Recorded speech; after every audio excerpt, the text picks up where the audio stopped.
Y lo quiero invitar a que vaya conmigo a Números capítulo 13. Del versículo 26 en adelante vamos a estar leyendo la palabra de Dios en esta tarde. Números capítulo 14. Números capítulo 14, versículo 26 en adelante. Vamos a estar estudiando este pasaje. Hemos estado tomando como referencia este capítulo en estos últimos 3 domingos. Hoy cerramos con este pasaje en el cual creo yo, como toda la palabra, el Señor nos está desafiando. Amén. Números 14, versículo 26. Así como está sentadito, no se preocupe, vamos a leer lo que dice la palabra de Dios. Estamos leyendo la Nueva Versión Internacional. Para aquellos que traen la Biblia en su teléfono, puede buscar la Nueva Versión Internacional. Y para aquellos que tienen la Reina Valera y suena un poquito diferente, es un lenguaje más actual. Por eso es que no vienen algunas palabras como vosotros fuisteis o vinisteis. Pero Números capítulo 14, versículo 26 dice: el Señor dijo a Moisés y a Aarón: ¿hasta cuándo ha de murmurar contra mí esta perversa comunidad? Ya he escuchado cómo se quejan contra mí los israelitas. Así que diles de mi parte: tan cierto como que yo vivo, afirma el Señor, haré que se cumplan sus deseos. Los cadáveres de todos ustedes quedarán tirados en este desierto, y ninguno de los censados mayores de 20 años que murmuraron contra mí tomará posesión de la tierra que juré solemnemente que sería su hogar. Solo entrarán en ella Caleb, hijo de Jefone, y Josué, hijo de Nun. También entrarán en la tierra los niños que ustedes dijeron que serían botín de guerra, y serán ellos los que gocen de la tierra que ustedes rechazaron. Pero los cuerpos de ustedes quedarán tirados en este desierto. Durante 40 años, los hijos de ustedes serán pastores por el desierto. Cargarán con esta infidelidad hasta que el último de ustedes caiga muerto en el desierto. La exploración del país duró 40 días, así que ustedes sufrirán 1 año por cada día. 40 años llevarán a cuesta su maldad y sabrán lo que es tenerme por enemigo. Hermanos, qué tremenda expresión es esta. Cuando Dios dice: quiero que sepas lo que es tenerme por enemigo. Pero permítame seguir leyendo. Versículo 35. Yo soy el Señor y cumpliré al pie de la letra todo lo que anuncié contra esta perversa comunidad que se atrevió a desafiarme. En este desierto perecerán, morirán aquí mismo. Los hombres que Moisés había enviado a explorar el país fueron los que al volver difundieron la información falsa de que la tierra era mala. Con esto hicieron que toda la comunidad murmurara. Por eso los responsables de haber difundido esta información falsa acerca de aquella tierra murieron delante del Señor, víctimas de una plaga. De todos los hombres que fueron a explorar el país, solo sobrevivieron Josué, hijo de Nun, y Caleb, hijo de Jefone. Hermanos, hay una frase de un escritor, el escritor de las Crónicas de Narnia, llamado C.S. Lewis, y él dice una frase que es completamente verdadera. Y dice C.S. Lewis: Dios no es malo, pero se debe de temer. Dios no es malo, pero si nosotros pensamos que Dios no es fuerte ni tiene poder para castigar, entonces le estamos quitando gran parte del carácter de lo que Dios refleja a través de la Biblia.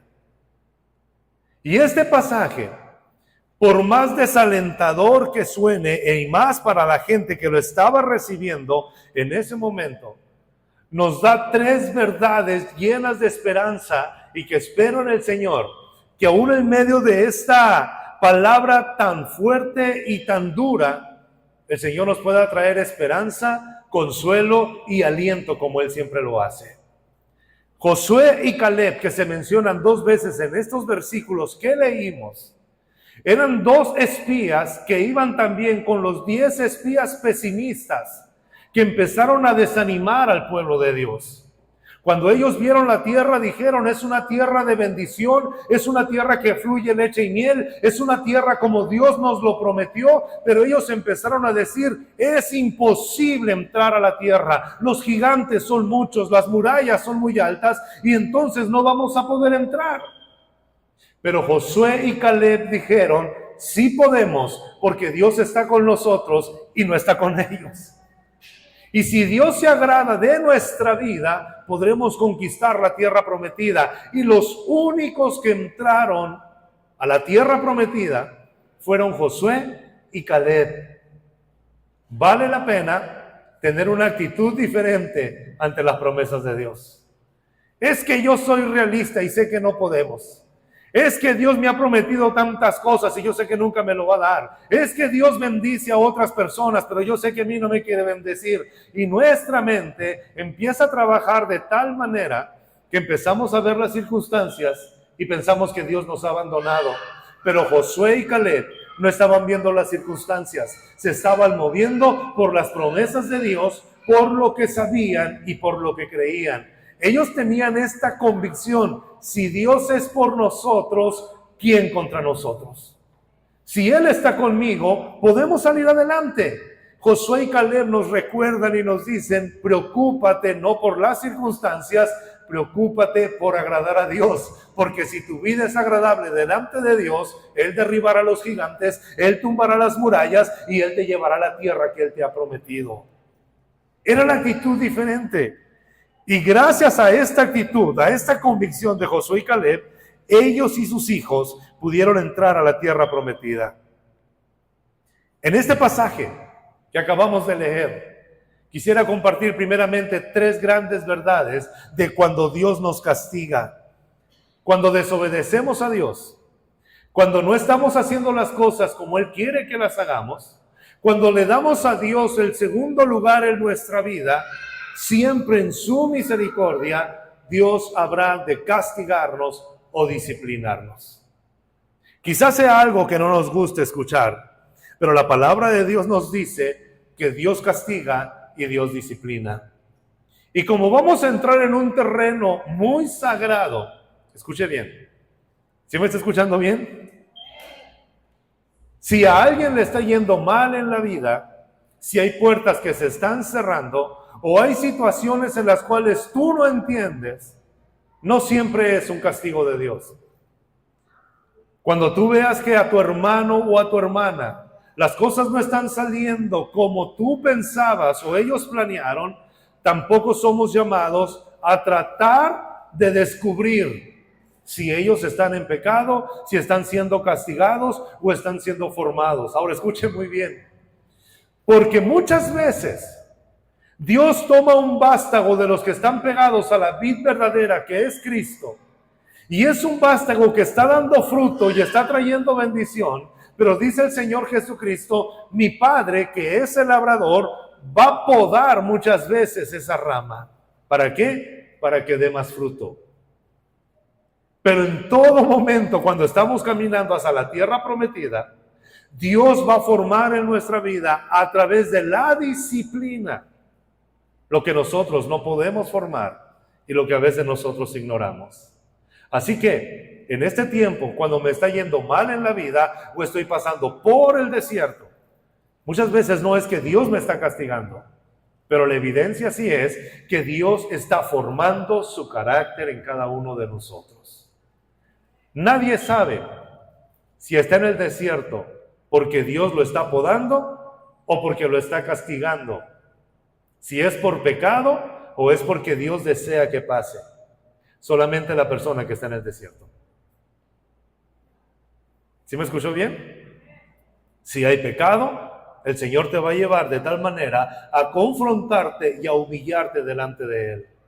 Pero si no hay pecado y el Señor te está llevando por el desierto, aún en medio de esa abundancia o aún en medio de esa soledad, el Señor también nos lleva a reflexionar y a decir, hay cosas que yo tengo que cambiar y las quiero depositar en tus manos. Una verdad es, todo hombre y toda mujer va a pasar por el desierto. Esa es la verdad. Pero no somos llamados a estar investigando. ¿Por qué pasó el hermano? ¿Por qué pasó la hermana? ¿Por qué está esto? Ocúpate de tu vida y pregúntale al Señor cómo está tu vida. ¿Amén? ¿Sí estamos en esto? Dios está castigando a esta generación. Dios está llamándole la atención a todo el pueblo de Israel. Dios está diciéndole al pueblo: ninguno de ustedes va a entrar a la tierra prometida. Ninguno de ustedes va a llegar a disfrutar esa leche y esa miel. Ninguno de ustedes va a poder atravesar el río Jordán y disfrutar de la abundancia que yo les prometí. Y esos que van a entrar solamente son los niños, de los cuales ustedes dijeron: aquí van a quedar en el desierto. Y el Señor dice: los que van a entrar son sus hijos, y ellos van a disfrutar de la tierra. Pero como ustedes le creyeron más a estos 10 espías pesimistas que a lo que yo les dije, van a perecer juntamente con ellos. Escuche, cuando nosotros le estamos fallando a Dios, lo primero que vemos en este pasaje es que Dios nos castiga o nos disciplina. Vaya conmigo a Hebreos capítulo 12, versículo 5. ¿Por qué nos castiga el Señor y por qué nos disciplina? ¿Porque nos está abandonando? Al contrario, dice la palabra de Dios: y ya se han olvidado por completo las palabras de aliento que como a hijos se les dirigen. Hijo mío, no tomes a la ligera la disciplina del Señor, ni te desanimes cuando Él te reprenda. Dios te está reprendiendo, alégrate. Dios te está disciplinando, alégrate. Escucha, porque dice el versículo 6, porque el Señor disciplina ¿a quién? A los que ama, y azota a todo el que recibe por hijo. ¿Cuántas veces te has levantado y dices: Señor, ya no siento lo duro, sino lo tupido? Y el enemigo te dice: yo creo que Dios ya te abandonó. Yo creo que Dios ya te ha dejado por un lado. Yo creo que Dios ya no quiere estar contigo. Y resulta que es la forma de decirnos de Dios: te amo tanto que no te puedo dejar como estás. Hay áreas en tu vida que tienen que ser corregidas, tienen que ser disciplinadas, y tú ni cuenta te das. Dios castiga, Dios disciplina y Dios reprende al que ama. Quiere corregirnos, quiere perfeccionarnos. Sí, suena muy bonito el eslogan cuando alguien dice: ven tal como eres. La maravilla es que Dios te acepta como tú eres, pero nunca te va a dejar como estás. Te va a perfeccionar. La segunda verdad es esta: cuando Dios nos castiga, y esto nos debe de llenar de gozo y alegría, por si en dado caso nos estamos preguntando como los hebreos: ¿por qué me debo alegrar cuando Dios me disciplina? Escuche, porque cuando Dios nos disciplina, no nos entrega al mundo, no nos entrega al diablo, ni nos entrega al pecado. Él mismo nos está disciplinando. Dios no dice: ¿sabes qué? Te voy a entregar al mundo y que hagan contigo lo que quieran. Dios no dice: te voy a entregar al pecado para que Él te forme. Dios no dice: te voy a entregar al diablo para que Él te diga. Dios dice: hay algo que se debe corregir en ti, pero yo soy el que te va a corregir. La palabra de Dios dice en Primera de Crónicas que el rey David levantó un censo con el pueblo en contra de la voluntad de Dios. Y cuando el rey David levanta el censo, dice la palabra de Dios que Dios se enojó con el pueblo de Israel, de tal manera que envió a un ángel que empezó a acabar con toda la nación. Y David pudo ver al ángel con la espada desenvainada viniendo por el campo de Israel como si viniera cegando y acabando con toda la gente. Iban más de 10,000 muertos. Cuando David se levanta y dice: detente. Pero lo más hermoso, hermanos, fue que cuando David es reprendido por el profeta le dice: David, el Señor dice que va a castigar esa conducta y te da a escoger cuál castigo vas a querer.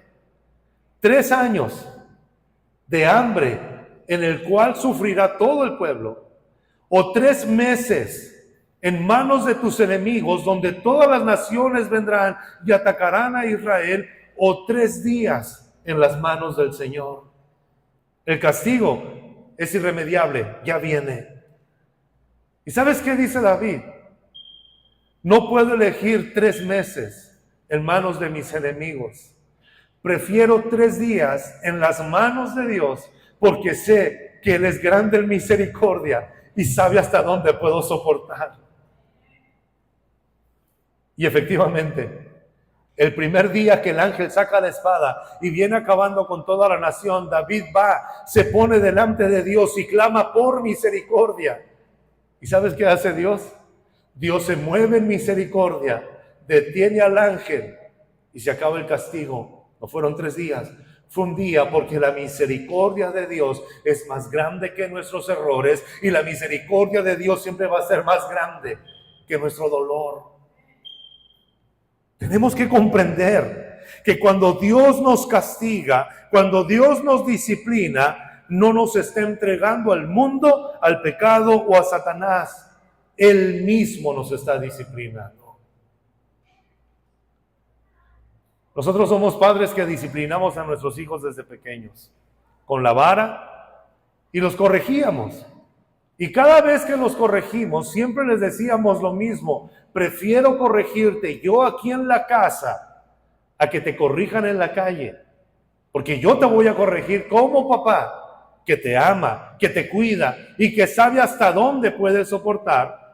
Pero si dejo que la conducta siga, te van a corregir en la calle alguien que no te ama y que no tiene misericordia. Un poco de cintarazos, dice la Biblia, en los hijos no les hará daño, los librará. Y aunque no digan amén, así es.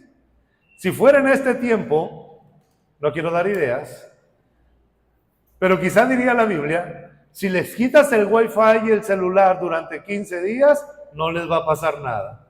Se van a formar. No, pero eso no dice la Biblia, hermano. Tenemos que disciplinar a nuestros hijos.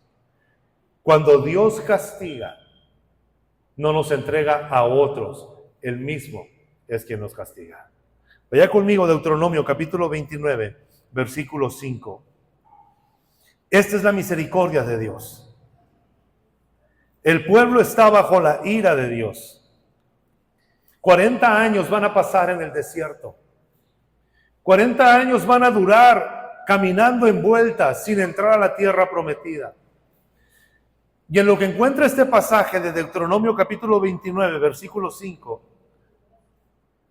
pensamos en la gente rebelde. Pero escuche, también pensamos en Josué y en Caleb. Que Josué y Caleb, hermanos, no hicieron nada malo, pero también tuvieron que durar 40 años en el desierto, juntamente con los que no habían creído.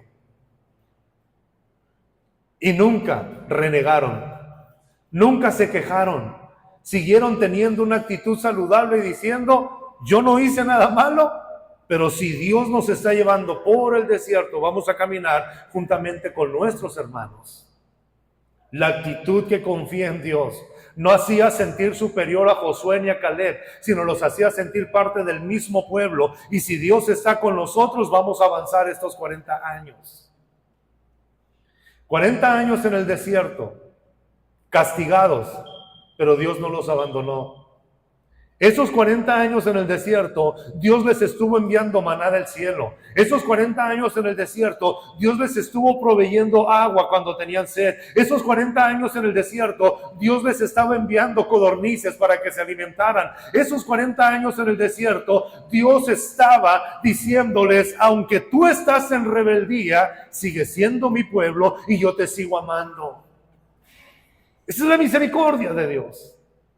El mundo, el pecado, Satanás, no va a tener esa misericordia. Escucha, cuando nosotros le fallamos a Dios, el enemigo siempre está al pendiente para decirnos: mejor haz lo que yo te digo. Ya de todas maneras Dios te abandonó. Dios, aunque te esté castigando, no te está abandonando. ¿Me escuchó en esto? Aunque Dios te esté castigando y aunque Dios te esté disciplinando, Dios va caminando en ese desierto en el cual tus malas decisiones te pudieran haber introducido. Deuteronomio 29:5 dice: durante los 40 años que los guié a través del desierto, No se les desgastó la ropa, ni tampoco se les acabó el calzado. 40 años en el desierto. Y la ropa y el calzado, la provisión de Dios estuvo con ellos siempre. Siempre. El peor castigo que tú le puedes dar a tus hijos es quitarles la bendición de bendecirles o de cubrirles o proveerles con lo básico. No te voy a dar cena. Te vas a ir sin cenar. Te voy a encerrar en el cuarto sin comer. No te voy a dar estas cosas, hermanos. Tenemos que voltear a ver cómo disciplina a Dios. Y Dios no nos priva de las bendiciones básicas. El calzado, el vestido, la comida, aquí estarán. Estoy molesto con lo que haces. Estoy molesta con lo que haces. Pero sigue siendo mi hijo, sigue siendo mi hija. Y estoy cubriendo tus necesidades. No estoy molesto contigo, ni te he rechazado. Este era el mensaje de Dios hacia el pueblo de Israel. Estoy en contra de ustedes, pero siguen siendo amados por mí. No prives de las bendiciones básicas. El Señor está al pendiente de su pueblo. Y el Señor dice, aunque estaba airado con ustedes, yo los estaba guiando por el desierto. Primer verdad, Dios nos castiga o nos disciplina.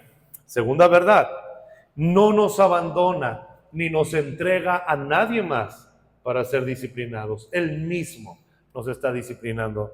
Y tercer verdad, que eso es lo más grande. Cuando estamos en disciplina, Dios siempre nos está dando tiempo para arrepentirnos. Siempre. Dios podría, hermanos, haber acabado con el pueblo ese mismo día y no lo hizo. A los 10 espías que levantaron falsos rumores y desanimaron al pueblo, dice la Biblia, si se van los versículos donde leímos hace un momento, dice que esos 10 espías murieron de una plaga en ese mismo día, en ese mismo momento. Pero el demás pueblo tuvieron 40 años para arrepentirse. ¿Y sabe qué hicieron? No se arrepintieron. Su corazón se seguía endureciendo. Su corazón seguían diciendo, ¿dónde está Dios? Su corazón seguía envenenándose unos a otros diciendo, si Dios estuviera con nosotros nos daría carne, no solamente este pan del cielo que cae aquí.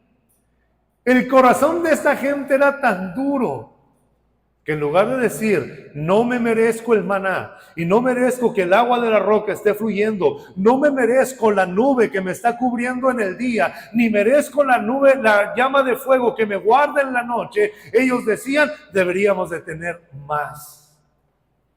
¿Sabe por qué el Señor les dio 40 años? Porque estaba esperando que ellos se arrepintieran y no lo hicieron. La palabra de Dios dice que el Señor le dijo a Noé, viene un diluvio. Y la palabra nos enseña que Noé duró 120 años haciendo el arca. ¿Por qué 120 años?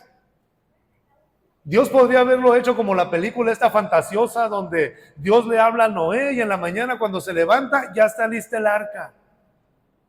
Sin embargo, dice la Biblia que Noé duró 120 años construyendo el arca. ¿Sabes cuál es la única razón que pasaron 120 años para que el arca se construyera? La razón es la misericordia y la paciencia de Dios. Esta gente, durante 120 años, vieron a Noé cargando la madera, clavando, calafateando, levantando el arca, edificando. Y cada persona que le preguntaba a Noé, ¿qué estás haciendo? Un arca, porque Dios va a castigar a la tierra y viene un diluvio sobre ella. ¿Y sabe qué hicieron? Siguieron en su pecado. Dios nos da tiempo de arrepentirnos, siempre. Esa es la misericordia de Dios. 40 años en el desierto. Y Dios clamando, llamándoles y esperando que ellos regresaran. Pero no lo hicieron.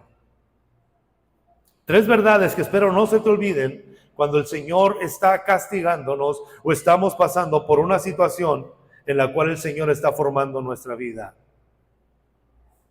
Cuando estás en disciplina, el diablo va a trabajar y te va a decir, Dios te ha abandonado, pero espero que esta mañana te sirva esta palabra para que tú le digas, no, Dios me está disciplinando porque me ama. Dios me está castigando porque me ama. Dios está exprimiendo mi vida de tal manera porque Él sabe lo que puede seguir. Dios está perfeccionando su carácter en mi vida. Pero ¿qué hacemos cuando estamos en disciplina? 10 minutos más, hermano. Vaya conmigo a Números capítulo 14. Que no van a ser 14, que no van a ser 20 minutos, ¿no? Ya saben eso ustedes. Números capítulo 14, versículo 38. El peligro del pueblo cuando está en rebeldía es este. Números 14, versículo 39 dice, cuando Moisés terminó de decirles esto, todos los israelitas se pusieron a llorar amargamente. Claro que no era razón para celebrar, era momento de llorar. Y el versículo 40 dice, al otro día, muy de mañana, el pueblo empezó a subir a la parte alta de la zona montañosa y decían, subamos al lugar que el Señor nos ha prometido, pues reconocemos que hemos pecado. Y el Señor les dijo, no vayan. Pues ahora ellos se levantan en la mañana y dicen, sí vamos. Y el Señor les dijo, son 40 años que van a estar en el desierto y no van a entrar a la tierra prometida. Pero lo que hace este pueblo es lo que hacemos nosotros cuando Dios nos castiga. No, Señor, pues ahora yo te voy a convencer que sí hagas las cosas. Siga conmigo leyendo. Versículo 40 dice, muy de mañana el pueblo empezó a subir a la parte alta de la zona montañosa y decían, subamos al lugar que el Señor nos ha prometido, pues reconocemos que hemos pecado. Pero Moisés dijo, ¿por qué han vuelto a desobedecer la orden del Señor? Esto no va a dar resultado. No suban, porque los van a derrotar sus enemigos, pues el Señor no está entre ustedes. Tendrán que enfrentarse a ellos solos y los matarán a filos de espada. Como ustedes se han alejado del Señor, el Señor ya no estará tampoco con ustedes. El peligro cuando el Señor nos está castigando y nuestro corazón está endurecido es que queremos convencer a Dios de que haga las cosas como nosotros le estamos diciendo. Y eso trae más frustración, trae más dolor y trae más angustia sobre nuestra vida. Ellos dijeron, pequé, Señor, pero ahora sí, voy a tomar la tierra que tú me prometiste. Y el Señor les dice, no suban, no estoy con ustedes. Yo voy a estar con ustedes en el desierto, no voy a estar con ustedes en esa zona montañosa. No es el lugar donde estamos. Es agradar a Dios en donde quiera que estemos. La provisión de Dios no iba a estar en la zona montañosa cuando ellos quisieran. La provisión de Dios iba a estar en el desierto donde Dios les dijo que esperaran su bendición. Cuando estamos en desobediencia, siempre vamos a luchar contra Dios tratando de convencerlo para que nos bendiga cuando Dios nos está diciendo no te voy a bendecir. Señor, es cierto, ayer eché una mentira, pero mañana voy a testificar de ti a 10 personas, te lo prometo. Señor, es cierto, he tomado algo que no es mío, pero mañana, Señor, voy a darle de comer a 10 personas para que tú me perdones de esa manera. Las buenas obras nunca van a justificar tu pecado. Lo único que justifica tu pecado es la sangre de Cristo, y cuando clamas a Él, Él te perdona sin que tú hagas nada. El pueblo de Israel quería remediar su pecado con sus propias ideas, en lugar de decir, Señor, ¿qué es lo que tú quieres que yo haga? El riesgo de estar en el castigo es que queremos luchar contra Dios y convencer a Dios que Él haga como nosotros decimos. La segunda característica cuando estamos queriendo convencer a Dios es que nos enojamos con nuestros hermanos cuando Dios empieza a bendecir a nuestros hermanos. Yo sé que eso no pasa aquí, hermanos, pero muchas veces cuando estamos en la disciplina de Dios y vemos que otras personas están siendo bendecidas, volteamos y decimos, ¿por qué Dios sí lo bendice a él? ¿Por qué Dios sí la bendice a ella? Y nuestro primer pensamiento es, si es más pecadora que yo, si es más pecador que yo, ¿qué es lo que está pasando, Señor? Tenemos que cuidar nuestro corazón de estar vigilando cómo Dios bendice a nuestros hermanos en lugar de estar viendo lo que Dios quiere hacer en nuestra propia vida. ¿Alguien está aquí esta mañana? El ejemplo más claro lo encontramos en Génesis capítulo 4, versículo 1. Vaya conmigo, por favor, a la palabra de Dios. Cuando queremos convencer a Dios que reciba nuestra vida con nuestras reglas, muchas veces nos vamos a frustrar cuando Dios bendiga o acepte la vida de otras personas. Génesis 4, del versículo 1 al 8, nos relata tristemente el primer delito que se cometió sobre la tierra. Génesis 4, versículo 1 dice, el hombre tuvo intimidad con Eva, su mujer, y ella quedó embarazada y dio a luz a Caín. Y dijo, con la ayuda del Señor he tenido un varón. Después dio a luz a Abel, hermano de Caín. Abel se dedicó a pastorear ovejas, mientras que Caín se dedicó a trabajar la tierra. Tiempo después, cuando ya estaban grandes, Caín presentó al Señor una ofrenda del fruto de la tierra. Abel también presentó al Señor lo mejor de su rebaño, es decir, los primogénitos con su grasa. Y el Señor miró con agrado a Abel y a su ofrenda, pero no miró así a Caín ni a su ofrenda. ¿Y sabes qué hizo Caín? Caín se enfureció y andaba cabizbajo. Cuando Caín mira que Dios recibe con agrado la ofrenda de su hermano Abel, Caín se enojó y se agüitó. Todo el tiempo andaba Caín con la cabeza agachada. Entonces el Señor le dijo, versículo 6, ¿por qué estás tan enojado, Caín? ¿Y por qué andas cabizbajo?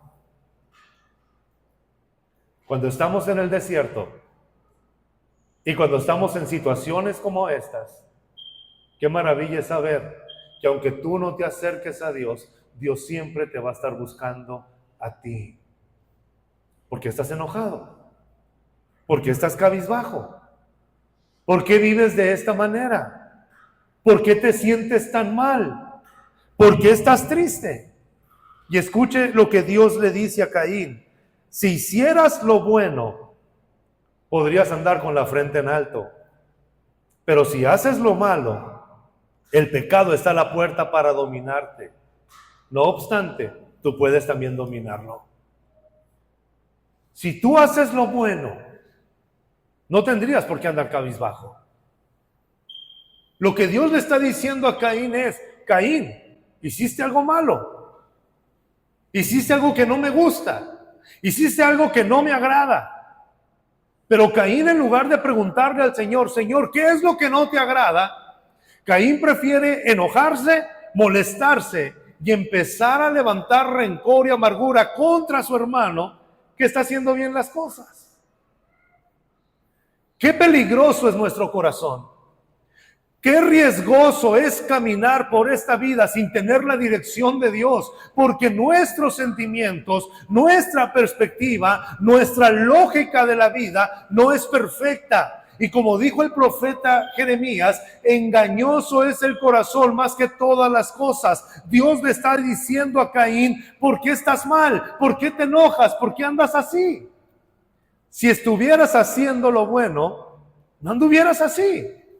Y esta es la parte en la cual nosotros tenemos que ser confrontados, hermanos. Muchas veces nuestra actitud, nuestra falta de fe, nuestra depresión, nuestra tristeza no tiene que ver con que Dios no esté obrando, tiene que ver en la forma en la que nosotros estamos obrando. Porque si estás haciendo el bien, le dice el Señor a Caín, no tendrías que andar con la cabeza agachada, no tendrías que andar enojado, tendrías y podrías andar con la frente en alto en donde quiera que tú vayas. Si estás en el desierto, si las cosas no han salido como tú quieres, si estás en medio de una crisis y no entiendes el por qué, si tú comprendes que tú no has cometido pecado y otros lo han hecho, si tú sabes que estás viviendo rectamente delante del Señor, no importa que las vacas no estén dando crías, no importa que no haya vacas en los corrales y no importa que haya sequía en tu tierra, puedes estar con la frente en alto porque no le has fallado a Dios. Y si Dios está bendiciendo a tu hermano y está aceptando su ofrenda y Dios le está prosperando y fructificando en todo lo que hace, no sientas envidia, alégrate, porque la bendición de tu hermano no se te está robando a ti. Dios también tiene para bendecirte en el momento correcto. Pero ¿sabes cuál era la situación de Caín? Caín estaba frustrándose con Dios, creyendo que Dios tenía que recibir la ofrenda que él estaba levantando. Como dice T.D. Jakes en una de sus enseñanzas, este pastor dice lo siguiente: ¿por qué Dios recibió la ofrenda de Abel y no recibió la ofrenda de Caín? Caín trae una ofrenda del campo, de la tierra, lo que él labró, lo que él sembró. Mientras que Abel trae a un cordero que tiene sangre. Cuando Adán y Eva pecaron en el huerto del Edén, dice la palabra de Dios que Adán y Eva empezaron a agarrar árboles, hojas de los árboles, e hicieron con la hoja de higuera un vestido y se lo pusieron. Pero la hoja de un árbol no puede cubrir la vergüenza de nuestro pecado. Quisieron decirle a Dios, ya me cubrí y acepta lo que yo hago. ¿Y sabes qué hizo Dios? Dios agarró ese primer vestido con hojas de higuera, lo hizo pedazos y fue el Señor y agarró un cordero, derramó su sangre y con esa piel toda ensangrentada vistió a Adán y Eva y les dijo, ahora sí, hablemos. Lo que nos justifica delante de Dios no son nuestras obras, por más buenas que parezcan. Lo único que nos justifica delante de Dios es confiar en lo que Él ha provisto para cubrir nuestro pecado. Y cuando Caín y Abel presentan su ofrenda, si le echamos un poquito de imaginación a esto, Abel dijo, lo que usó Dios para justificar a mis padres no fue el árbol, fue un cordero. Y si a Dios le agrada lo mejor de mi ganado y la sangre derramada del cordero, eso es lo que yo voy a levantar como un sacrificio delante de Dios. Y cuando lo trajo, dice la Biblia, que la ofrenda de Abel fue completamente aceptable, pero la de Caín fue rechazada. Caín representa el esfuerzo que hacemos nosotros en desobediencia delante de Dios y convencerlo y decirle, tienes que hacer lo que yo te dije. Abel representa, Señor, no puedo crear nada por mí mismo, solamente te traigo en lo que a ti te complaces.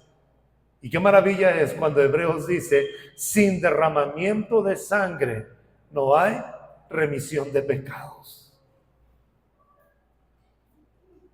Pero no vamos a hablar tanto de esta preciosa sangre, pero sí de la actitud de Caín, que muchas veces, hermanos, nos toca a nosotros. En vez de cambiar nuestra actitud y preguntarle a nuestro hermano que está siendo bendecido, ¿cómo le estás haciendo? Preferimos perjudicar a nuestro hermano y querer lastimarlo a él. Otra verdad, cuando estamos siendo castigados. Tú estás en el desierto, Dios te está disciplinando, pero el pecado te está acechando. El pecado ahí está esperando. El pecado está mirando el momento débil. El pecado está esperando a ver cuándo volteas y le das una oportunidad. El pecado te está acechando en los pensamientos, en los sentimientos. El pecado es como ese león que está viéndote como una presa, el cual te quiere devorar.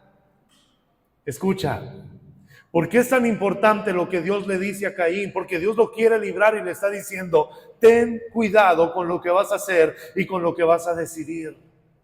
El pecado te está acechando. En esas horas oscuras, en ese desierto, en ese momento de soledad, el pecado te está acechando y te está diciendo, tienes que odiar al que te hizo daño. Tienes que lastimar al que te abandonó. Tienes que hacer algo en contra de aquellos que te están perjudicando. Mientras que la obra del Señor te está diciendo, bendice a los que maldicen, ora por los que te persiguen, y si tu enemigo tiene hambre, dale de comer. Pero estará al acecho. ¿A quién le vas a hacer caso? ¿Alguien está aquí esta mañana? Ahí están al acecho. Y Dios también le dice a Caín, pero tú lo puedes dominar. Caín, yo no te creé para que el pecado te domine. Tú también puedes dominarlo. ¿Y sabe, hermanos, qué hizo Caín? Acaba de hablar con Dios. Y el versículo 7, se levanta Caín y habla con Abel, lo invita al campo. Y en lugar de preguntarle, Abel, quiero aprender de ti, todos sabemos que golpeó a Abel y lo dejó tendido en el campo. ¿Qué era más fácil? ¿Matar un cordero y presentárselo a Dios o asesinar a su hermano? ¿Sabes qué era más fácil? Agarrar el cordero y ofrecerlo a Dios. El pecado siempre te va a llevar por el camino más difícil y más costoso. No te puede ofrecer otra cosa, solamente mentira, muerte, porque el padre de mentira es el enemigo. Cuando estés en el desierto, no le creas al pecado, no te va a llevar a nada bueno. El pecado puede producir placer, pero no puede producir vida. Produce destrucción. La sangre del cordero te da vida, te da aliento, te da fuerza y te levanta. Necesitamos tener la actitud de Abel. ¿Qué fue lo que hizo agradable a Dios la ofrenda de Abel? Dice la Biblia que Abel trajo lo mejor para Dios. En el desierto, en el castigo, la salida no es el pecado.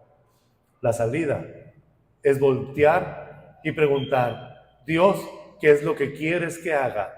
¿Qué es lo que es agradable para ti? Necesito que me lo digas. Esa era la pregunta que Caín tenía que haber hecho y nunca la hizo. La pregunta que lo iba a rescatar del acecho del pecado era, bueno, Señor, dime qué es lo que a ti te agrada y lo voy a cambiar. Pero nuestra carne es tan orgullosa que cuando estamos tomando malas decisiones y nos está yendo mal en la vida, culpamos a todo mundo menos a nosotros. Cuando el Señor Jesús dice, si el grano de trigo no cae a la tierra y muere, no puede dar fruto. Mientras que alrededor el pensamiento humanista dice, es que tú así eres, tú así te percibes, ellos son los que están mal, ellos son los que tienen que cambiar, ellos son los que no están aceptando lo que tú eres. El Señor Jesucristo dice, hay algo que tiene que morir en ti, hay algo que tiene que ser perfeccionado en ti, hay algo que tienes que renunciar en ti. Si tú no mueres en la tierra, no puedes dar fruto. Y el Señor nos ha llamado a dar fruto. Así que en el desierto, en el castigo, en la disciplina, Dios está acabando con algo que nosotros tenemos que hacer por un lado. Mientras estés culpando a todo mundo, nunca vas a conocer el propósito de Dios en el desierto. Pero cuando llegues a esa pregunta que nunca hizo Caín, podrás descubrir lo que Dios tiene para ti. Señor, entonces dime, qué es lo que a ti te agrada. Señor, entonces dime qué es lo que yo tengo que cambiar. Señor, entonces dime qué es lo que debo de dejar. Señor, entonces dime qué es lo que tengo que empezar a hacer. Señor, entonces dime, el desierto no tiene el propósito de herirte. El desierto tiene el propósito de que te vuelvas a Dios. Necesitamos volvernos a Dios. ¿Alguien está aquí esta tarde? Vaya conmigo, por favor, a Lamentaciones, capítulo 5, versículo 21. ¿Qué es lo que tenía que haber hecho Caín y que no hizo? Volverse al Señor. Y en todo el diálogo que usted mira de Dios con Caín, Caín siempre está diciendo, yo voy a hacer esto, yo voy a vivir así, yo me voy a ir a tal parte. Nunca tuvo la actitud del corazón y decir, Señor, ¿qué quieres que haga? Santiago dice, todos sabemos por qué Caín mató a su hermano Abel, porque él era del maligno. La maravilla es que de este lado de la cruz del Calvario, no importa si tú eres del maligno o si tu familia es del maligno, la sangre de Cristo puede arrebatar de las garras del pecado a cualquier persona que le pertenezca al maligno. Nunca es tarde para volverte a Dios. Estás en el mejor momento para volverte a Dios. Lamentaciones capítulo 5, versículo 21, dice el profeta, permítenos volver a ti, Señor, y volveremos. Renueva nuestra vida como antes. Esta es la oración que Dios nunca va a rechazar. No importa cuánto pecado hay en tu vida, no importa cuántas veces te hayas equivocado, no importa qué tan desviado vayas del camino. La Biblia nos enseña que cuando nosotros clamamos a Dios y le decimos, vuélveme a ti, ¿sabes qué va a hacer el Señor? Nos va a volver a Él. Su misericordia es más grande que nuestros errores. Su misericordia es más grande que nuestros fracasos. Su misericordia es más grande que nuestras faltas. Su fidelidad es más grande que nuestra infidelidad. Job capítulo 22. Vaya conmigo, por favor, rápido. Vamos a leer estas partes de la Biblia. Job capítulo 22, versículo 21. Escucha esta palabra del Señor y grábatelas en tu mente. Dice la palabra de Dios, sométete a Dios, ponte en paz con Él y volverá a ti la prosperidad. El propósito del desierto no es dejarnos tirados en el desierto, es entrar a la tierra prometida y disfrutar las promesas de Dios. Volverá a ti la prosperidad. Versículo 22, acepta la enseñanza que emana de su boca, grábate sus palabras en tu corazón. Qué hermoso es esto, hermanos. Si te vuelves al Todopoderoso y alejas de tu casa la maldad, serás del todo restaurado. Si tu oro refinado lo arrojas por el suelo, entre rocas y cañadas, tendrás por oro al Todopoderoso y será Él para ti como plata refinada. Cuando ores, Él te escuchará. Cuando ores, Él te escuchará y tú le cumplirás tus promesas. Tendrás éxito en tus decisiones y en tus caminos brillará la luz. Cuando seas humillado y les digas, levántense, Dios salvará a los humildes. Él librará aún al que no es inocente. Si tienes manos limpias, quedarás a salvo. Vuélvete a Dios y Él se volverá a ti. No necesitas más estrategias, no necesitas más inteligencia, necesitas un corazón arrepentido que diga, Señor, permíteme volverme a ti. Lo necesitas. Nadie sabe el pecado que tú puedas estar cometiendo, Dios sí lo sabe. No es necesario que nadie sepa la debilidad que no has podido vencer, pero confiésasela a Dios. No es necesario publicar tus errores, pero sí es urgente que esos errores los lleves a Dios y que clames a Él y le pidas que Él obre. Necesitas a Dios. Necesitas volverte a Dios.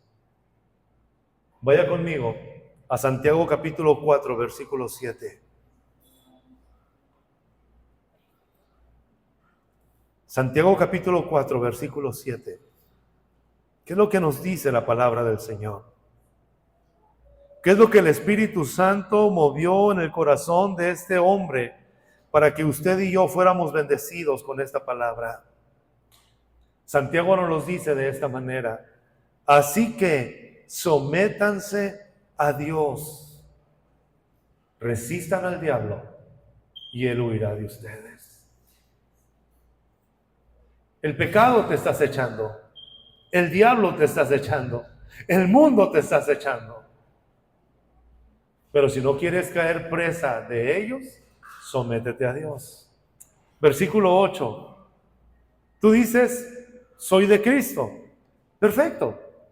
Pero el versículo 8 dice: acérquense a Dios y Él se acercará a ustedes.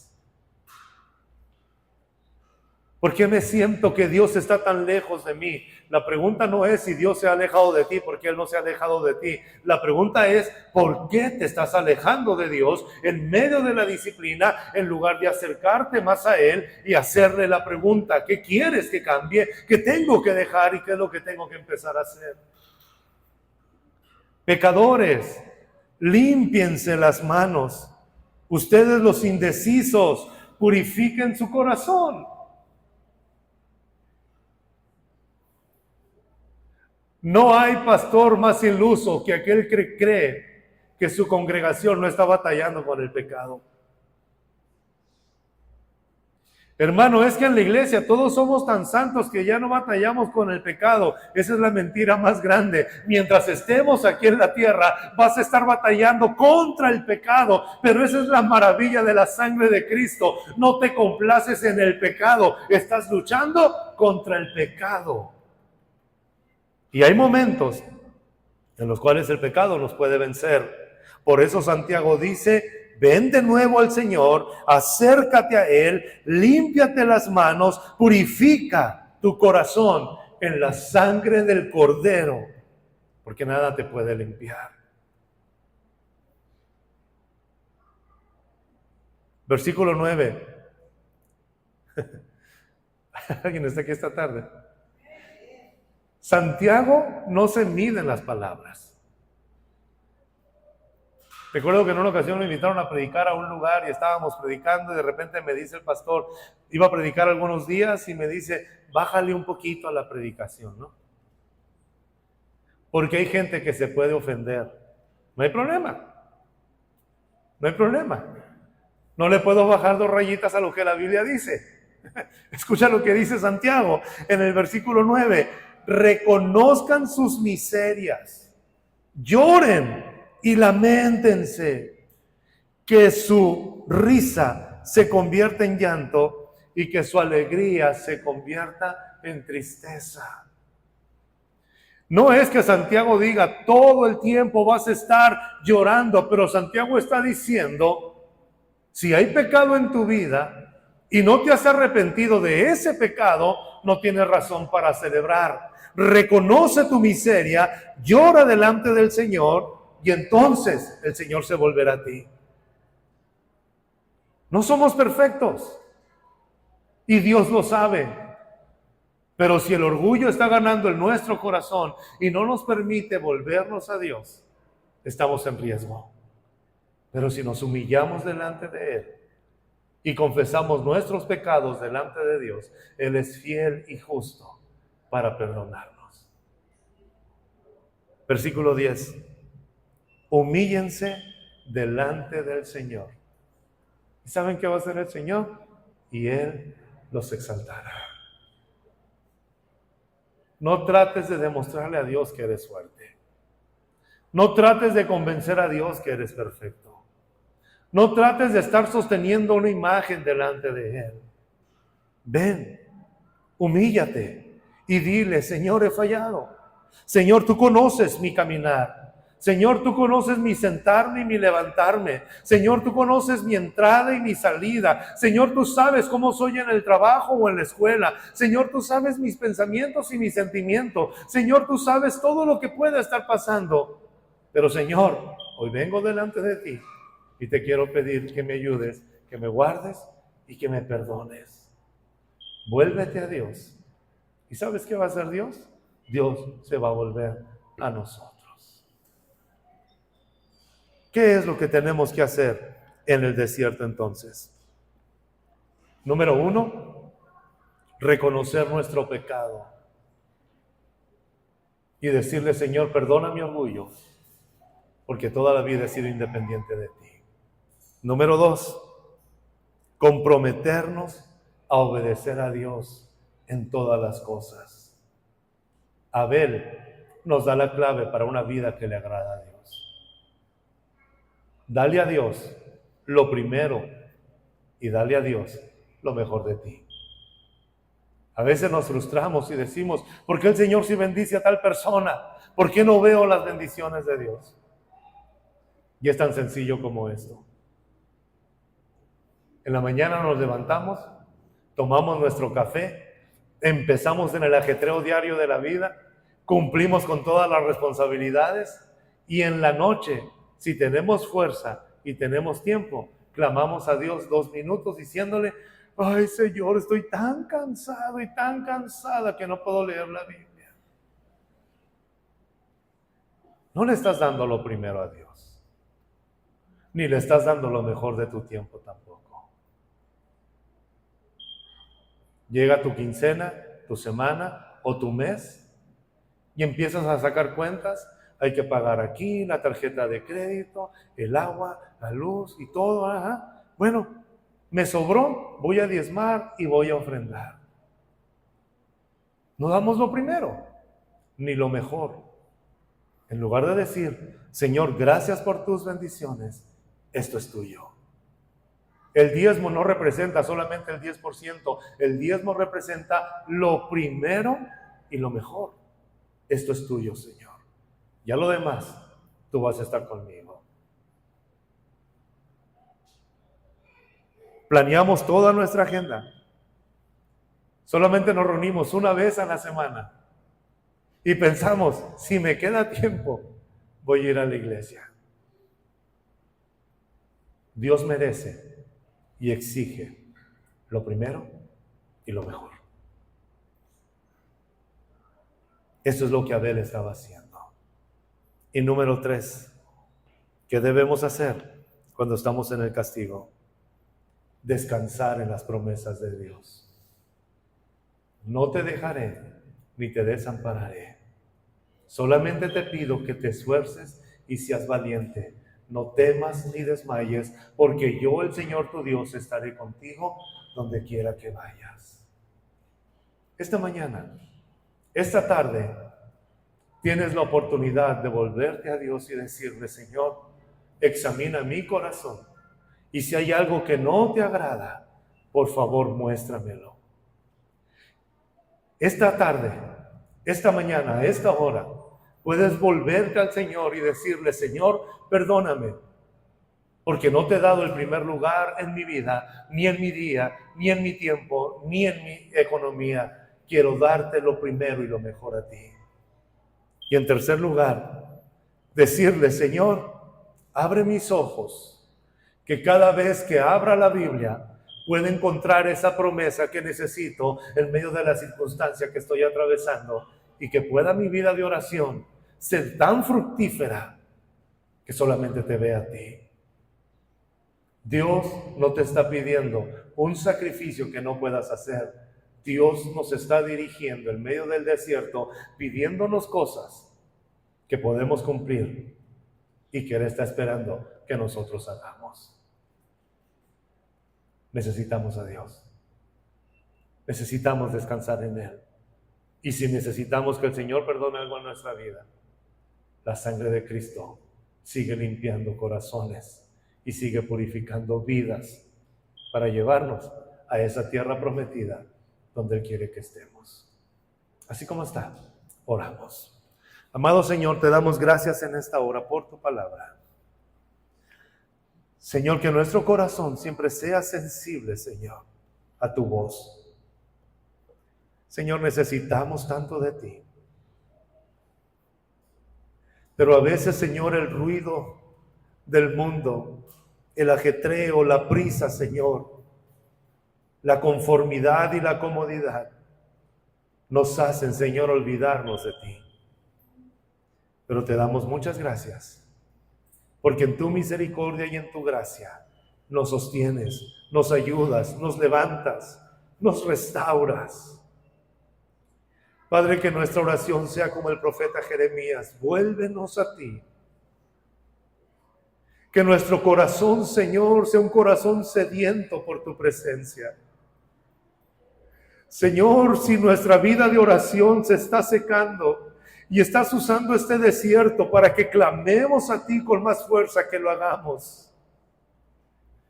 Señor, que seamos sabios en este desierto y entendidos. Que escuchemos tu voz, Señor. Que clamemos a tu misericordia. Y que vivamos, Señor, dependiendo de ti. Ayúdanos. Señor, que al estar en tu presencia estemos humillados, reconociendo cuánta miseria hay en nuestra vida, pero que podamos salir a enfrentar el mundo, el pecado y el diablo con la victoria, Señor, que tú nos das. Guarda a cada familia, a cada hombre, a cada mujer, a cada padre, a cada proveedor, Señor, ayúdales. Señor, y en las luchas que cada uno de nosotros podamos tener, permítenos descansar en ti y saber que estás con nosotros. Que nuestra fe no decaiga y que nuestro ánimo no desaparezca. Que nuestra esperanza y nuestra confianza esté puesta en ti. En el nombre glorioso de Jesús. Amén y amén.